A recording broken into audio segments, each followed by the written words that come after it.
I'm Crisia from Genially. Welcome to Coffee with Genially. I'm very excited because we have a very special person here today. Tim Slade, welcome to Coffee with Genially. Yeah, I'm thank you for very, having me. I'm very excited like that you accepted this interview because we know that our community admires you a lot. Oh, I appreciate that. Thank you. So, we're gonna start this interview with questions that I know that many people will love to know more about you from your personal background and experience. So, let's do it. Sure. So, Tim, where are you located at this moment right now? That's my personal question. I'm in Phoenix, Arizona, so I'm on the west coast of the United States. So it's nice and early here. It's freezing right now, right?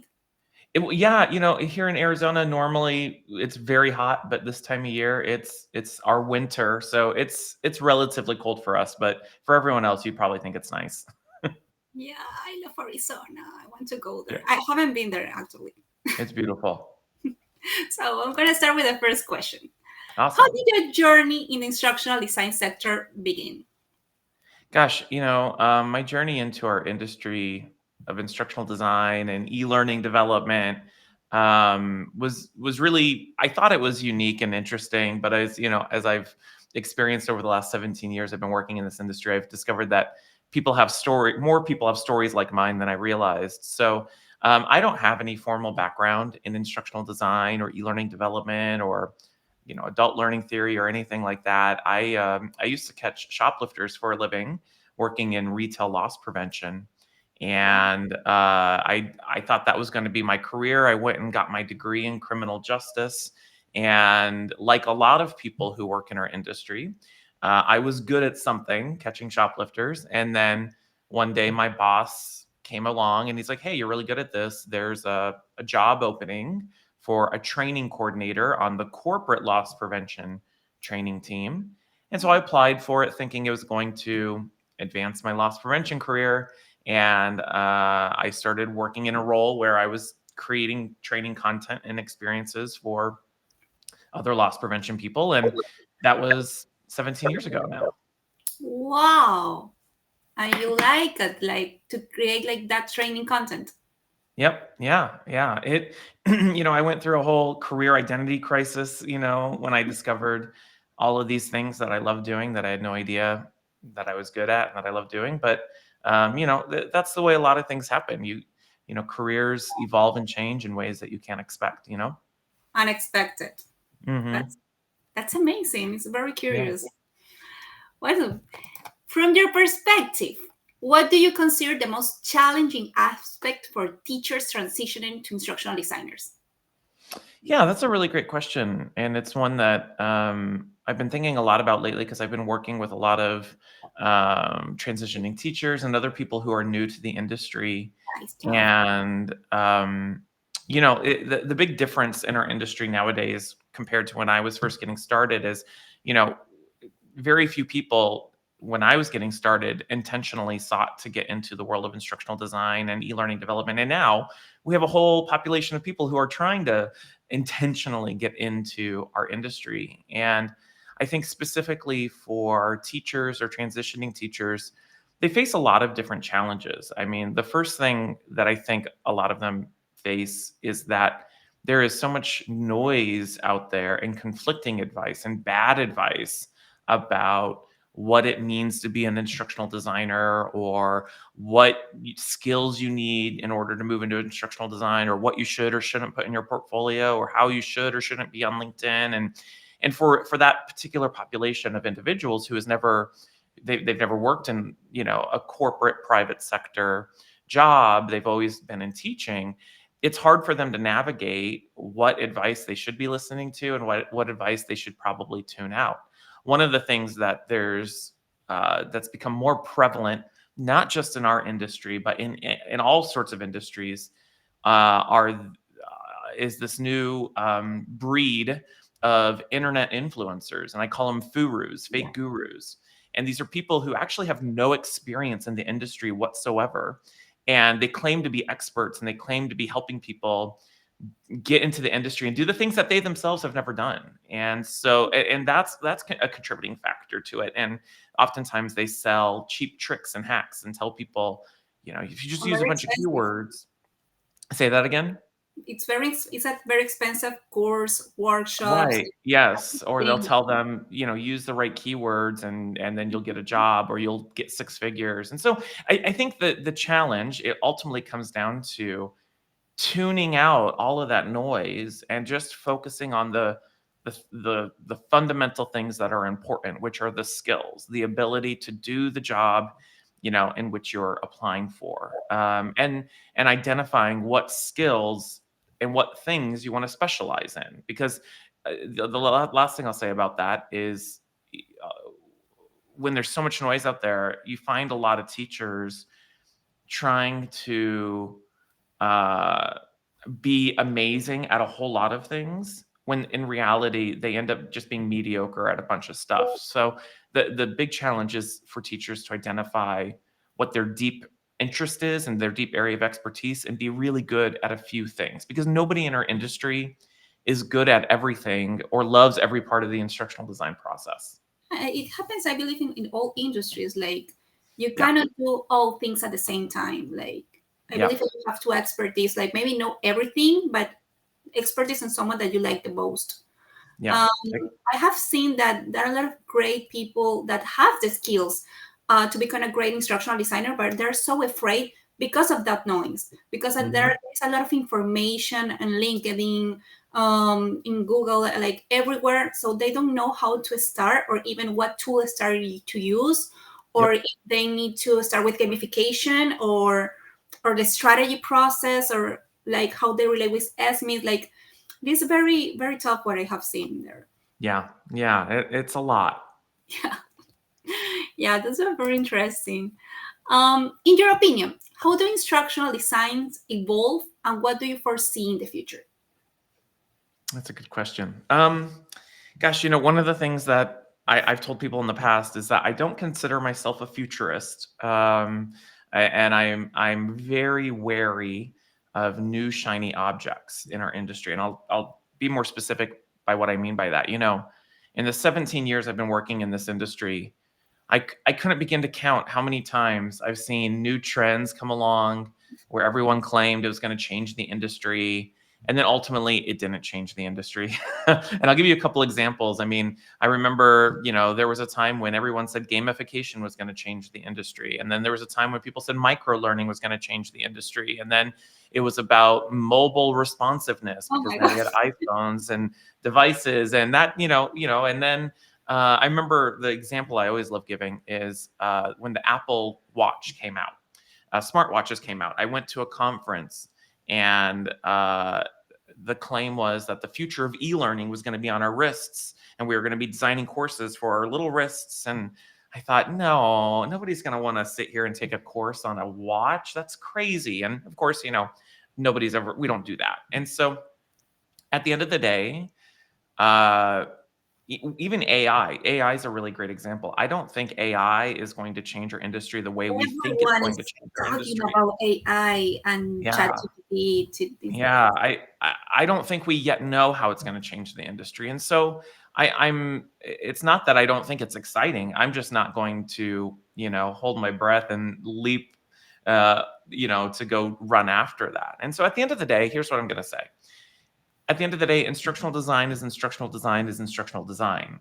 And the basics of what we do really haven't changed much in the last 15, 20 years. Maybe the tools have changed, they've evolved, and they will continue to change and evolve. But the foundation of what we do in this industry will always be the same, helping people be better at their jobs and what they do and driving performance improvement within our organizations.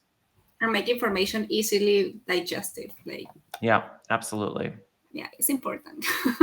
Yeah. Whoa. So, what are your thoughts on authoring tools, and what advice do you have for choosing the right one? Like, we go with, like, Oh, if you are an instructional designer who are starting out and you don't know what tool is starting to use, or you have a specific budget, like, this is a common question among hmm. people who are community. Like, they don't know if they need to use 5 tools at the same time or stick to one. Like, that's what we add this question to this interview. Yeah. On the conversation of authoring tools, one of the things I think picking an authoring tool, the mindset you need to have when picking an authoring tool, is the same mindset that you need to have when you think about picking the right modality in order to train something. And I'll explain what I mean by that. One of the things that I think happens too frequently in our industry is when you're approaching a new training project. Usually the question comes up in some shape or form of whether this should be instructor-led training, or should it be e-learning, or should it be a video, or should it be a job aid, or this or that. And my response to that is like, why is it this binary choice, these two arbitrary things? And in reality, we should be making informed decisions based off the nature of the content, the skills that we're trying to teach, who our learners are. Are they geographically distributed? Are they all in the same location? Are we training 10 people? Are we training thousands of people? What's the shelf life of the content we're creating? What's the timeline for the project? All of those variables play into how we choose the right modality. And I think the same variables play into choosing the right e-learning authoring tool.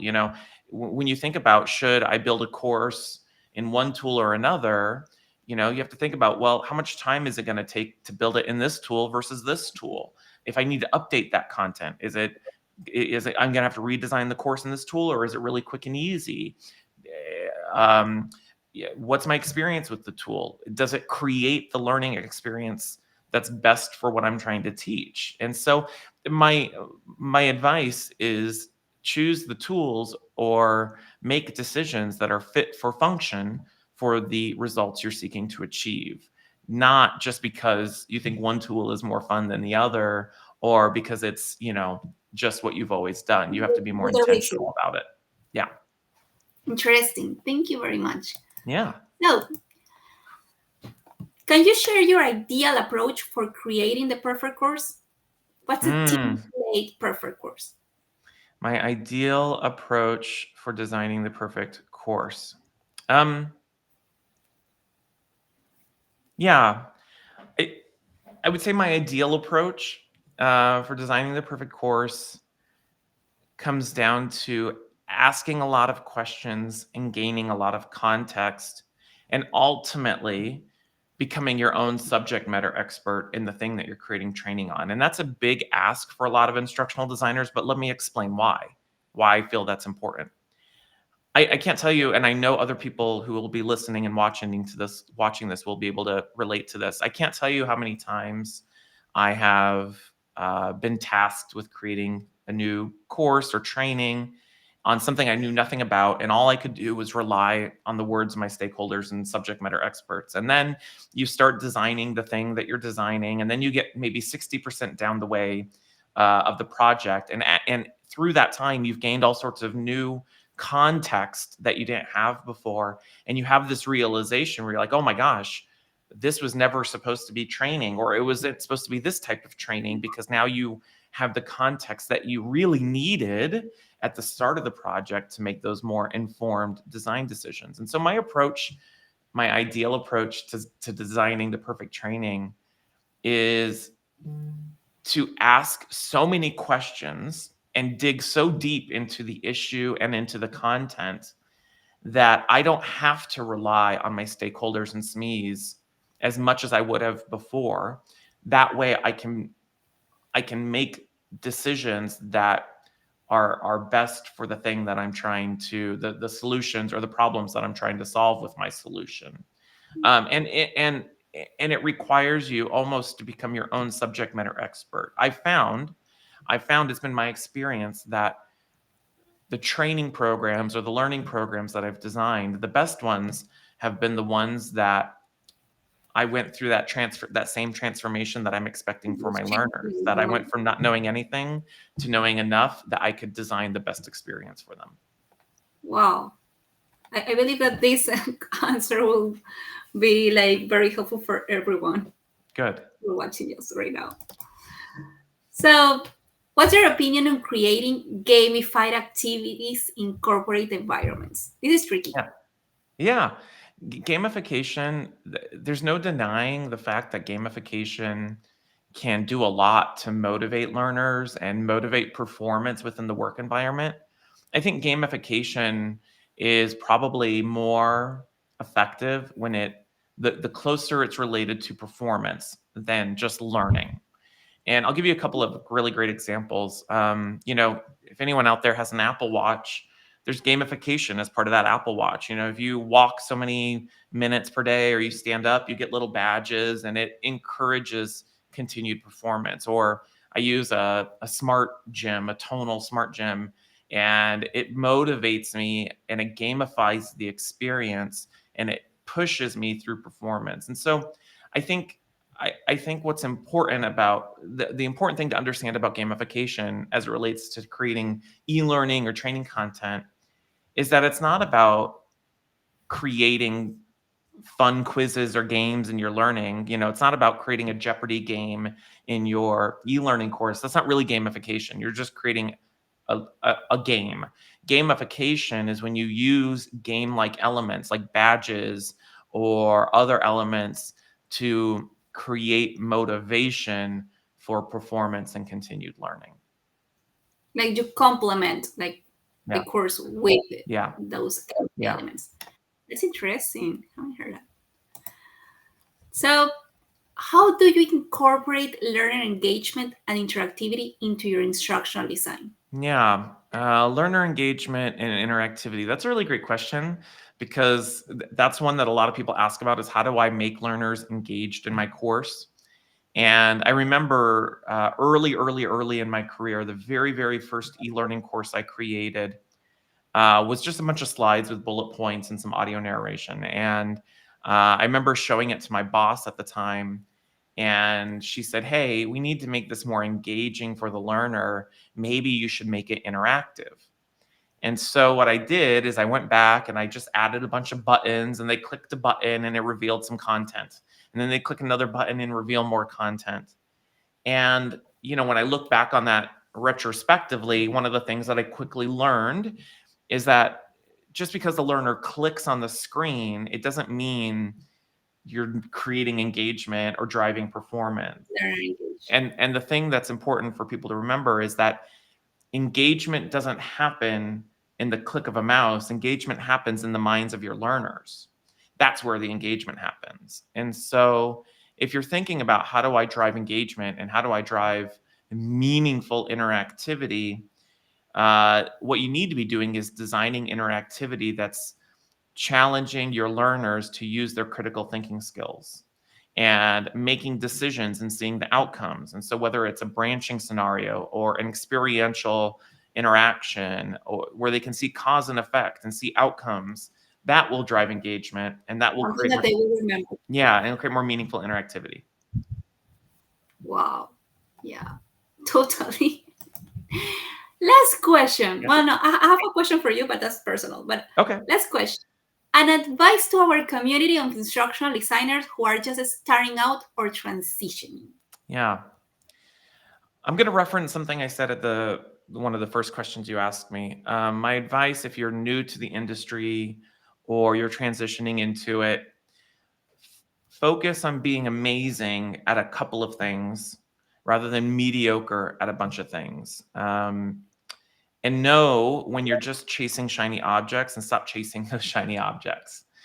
And remember that getting something done is more important than getting it perfect. And that's whether you're creating a training program, whether you're building a portfolio, whether you're creating a new sample of work with a new e-learning authoring tool.